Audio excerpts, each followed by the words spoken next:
Time 2:36 అవుతుంది. But నేను ఇంకా రామోజీ ఫిల్మ్ సిటీ దగ్గర ఆగిపోయాను.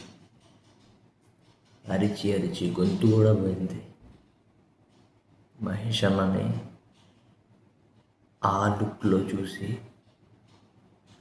శివుడు కనిపించాడు. ఆ నంది మీద ఆయన అలా స్వారీ చేస్తూ వస్తుంటే శివుడు కనిపించాడు. లిటరల్గా నాకు కళ్ళల్లోంచి నీళ్ళు వచ్చేసాయి అన్నమాట. అందుకే ఇప్పుడు వీడియో రికార్డ్ చేయకుండా నాకు నిద్ర పట్టట్లేదు. ఇన్ఫ్యాక్ట్ నిద్ర పట్టట్లేదు నాకు. నేను ఇంకా రామోజీ ఫిల్మ్ సిటీ దగ్గర ఆగిపోయాను. ఆ మహేష్ అన్న లుక్ దగ్గరే.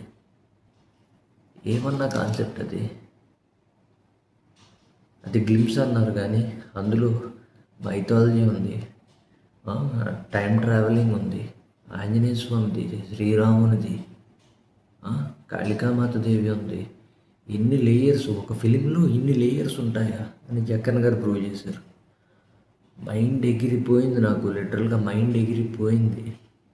ఇంకా చెప్పాలంటే రాజమౌళి గారు చెప్పారు రాముడి క్యారెక్టర్, శ్రీరాముడి క్యారెక్టర్ మహేష్ బాబు గారు ప్లే చేస్తున్నారని. అది వినగానే